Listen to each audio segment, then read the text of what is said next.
नमस्कार दोस्तों। आप में से कई लोग अगर किसी आई डॉक्टर के पास अपना आई चेकअप के लिए गए होंगे, तो उस डॉक्टर ने आपकी आँख में दवाई डालकर आपके पर्दे की जाँच की होगी। इस दवाई के बाद आपको कई घंटों तक धुंधला दिखा होगा और लाइट से दिक्कत हुई होगी।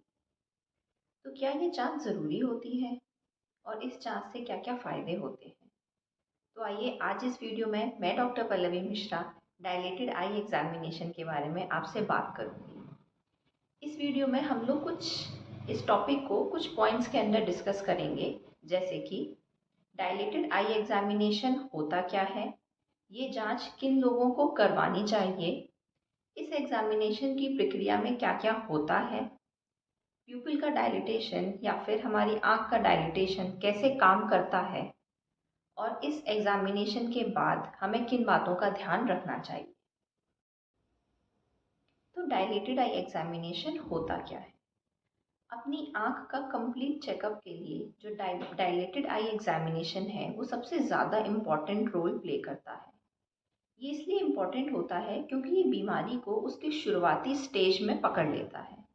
उस स्टेज में जब वो बीमारी हमारी आँख में विजन लॉस नहीं करा रही होती है और मरीज़ को कोई भी लक्षण या कोई भी सिम्टम नहीं होता है। ऐसे में उस बीमारी का इलाज करना बहुत आसान हो जाता है या पॉसिबल होता है, और इसकी वजह से हम उस बीमारी के लॉन्ग टर्म में होने वाले अंधेपन को या साइड इफ़ेक्ट को या कॉन्सिक्वेंसेस को रोक सकते हैं। कई बार मरीज़ को ऐसा लगता है कि उसको देखने में कोई प्रॉब्लम नहीं है, उसकी आँखें बिल्कुल नॉर्मल हैं। लेकिन 100% श्योर होने के लिए कि आपकी आँख में कोई परेशानी नहीं है, एक डायलेटेड आई एग्ज़ामिनेशन या दवाई डाल के पर्दे की जाँच बहुत ज़्यादा ज़रूरी होती है। दूसरी बात ये कि ये जाँच किन लोगों को करवानी चाहिए। वैसे तो ये इस बात पर निर्भर करता है कि आपकी उम्र क्या है, आपको कोई बीमारी तो नहीं है या फिर आपकी आँख के पर्दे की स्थिति कैसी है। लेकिन जो नेशनल आई ऑफ इंस्टीट्यूट है, वो ये रिकमेंड करता है कि साल में एक बार आपको पर्दे की जांच ज़रूर करवानी चाहिए अगर आप 60 साल के ऊपर के हैं, या फिर आपकी कोई फैमिली हिस्ट्री है ग्लोकोमा की, या फिर अगर आप अफ्रीकन अमेरिकन ओरिजिन के हैं और आप 40 साल से ऊपर के हैं। अमेरिकन एकेडमी ऑफ ऑफ्थेल्मोलॉजी की जो रिकमेंडेशन है डायबिटिक मरीज़ों के लिए, वो ये है कि अगर आपको टाइप 1 डायबिटीज़ है, तो वो बीमारी डायग्नोज होने के 5 साल के अंदर आपको अपना पहला डायलेटेड आई एग्जामिनेशन करवाना चाहिए। अगर आपको टाइप 2 डायबिटीज़ है, तो ये बीमारी डायग्नोज होने के तुरंत बाद ही आपको अपनी पर्दे की जांच करवानी चाहिए। और अगर आप एक डायबिटिक फीमेल हैं और अगर आप बच्चा प्लान कर रही हैं, तो आपको कंसीव करने के पहले या फिर अपनी पहली तिमाही में एक बार अपनी पर्दे की जांच ज़रूर करवानी चाहिए। अब हम बात करते हैं कि डायलेटेड आई एग्जामिनेशन में इस पूरी प्रक्रिया में क्या क्या होता है। आँख में दवाई डाल के पुतली फैलाने से पहले डॉक्टर आपकी कुछ और जांचें करेगा, जैसे कि आपका विजुअल एक्विटी, आपका प्यूपिलरी रिएक्शन और टोनोमेट्री। टोनोमेट्री मतलब आँख के अंदर का प्रेशर या फिर आपका इंट्रा ऑकुलर प्रेशर। उसके बाद आपकी आँख में कुछ दवाई डाली जाएगी और डॉक्टर जनरली आपको आँख बंद करके बैठने के लिए बोलते हैं। दवाई डालने के बाद लगभग 20 से 30 मिनट में पुतली पूरी तरीके से फैल जाती है और उसके बाद आपका चेकअप किया जाता है। पुतली फैलने का समय कुछ-कुछ मरीज़ों में कम भी हो सकता है, कुछ में ज़्यादा भी हो सकता है। जैसे कि जो डायबिटिक्स होते हैं, उनमें थोड़ा ज़्यादा समय लगता है पुतली फैलने के लिए। तो वो समय थोड़ा वेरिएबल हो सकता है मरीज़ के हिसाब से। अब ये पीपल का डायलिटेशन काम कैसे करता है?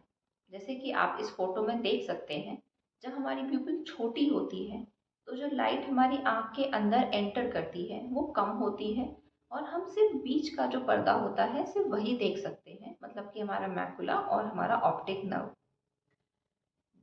प्यूपिल को डायलेट करने के बाद वो बिल्कुल वैसा ही होता है जैसे कि अगर आप एक अंधेरे कमरे का दरवाज़ा खोल देते हैं। जब आप दरवाज़ा खोल देते हैं, तो ज़्यादा लाइट जाती है और आप ज़्यादा हिस्सा उस कमरे का देख सकते हैं। वैसा ही लगभग प्यूपिल के डायलिटेशन में भी होता है। प्यूपिल डायलिटेशन के बाद ज़्यादा लाइट जाती है और आप बीच के अलावा जो चारों तरफ का पर्दा है, जिसे कि हम लोग पेरिफेरल रेटिना कहते हैं, आप वो भी बहुत आराम से देख सकते हैं। अब क्या क्या ऐसी बीमारियां होती हैं जो आप इस एग्जामिनेशन के थ्रू डायग्नोज कर सकते हैं? Diabetic retinopathy, glaucoma, age related macular degeneration, hypertensive retinopathy और रेटिनल डिटैचमेंट।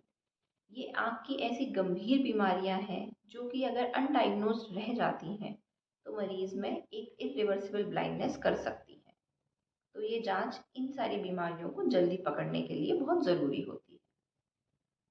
अब अगली बात कि अगर प्यूपिल डायलिटेशन आपका एग्जामिनेशन हो चुका है तो उसके बाद किन बातों का ध्यान रखें और वो मरीज़ कैसा महसूस करता है। तो सबसे पहली बात तो ये कि आपको क्योंकि लाइट ज़्यादा जाती है आँख के अंदर तो आपको धुंधलापन दिखता है। स्पेशली आप पास की चीज़ें नहीं देख सकते हैं, मोबाइल नहीं देख सकते हैं। लाइट देखने में तकलीफ़ होती है, चौंध जो लाइट की होती है वो बहुत ज़्यादा लगती है। आपका जो विज़न है वो 4 से 5 घंटे में बिल्कुल नॉर्मल हो जाएगा, लेकिन उससे पहले ड्राइव बिल्कुल भी ना करें क्योंकि एक्सीडेंट होने का खतरा ज़्यादा रहता है। जब भी आपका ये एग्जामिनेशन प्लान हो तो कोशिश करें कि अपने किसी फैमिली मेम्बर को या फिर अपने किसी फ्रेंड को साथ में लेकर जाएं ताकि वो आपको घर तक छोड़ दे। क्योंकि लाइट से आपको दिक्कत होती है, थोड़ा सा फोटोफोबिया होता है, लाइट देखने में तकलीफ होती है, तो अपने साथ अपना सनग्लासेस ज़रूर लेकर जाएं ताकि वो आपकी आंखों को आराम दे।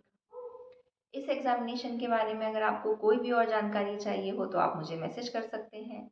मिलते हैं अगले वीडियो में, तब तक के लिए stay fit, stay healthy, take care of your eyes. जय हिंद।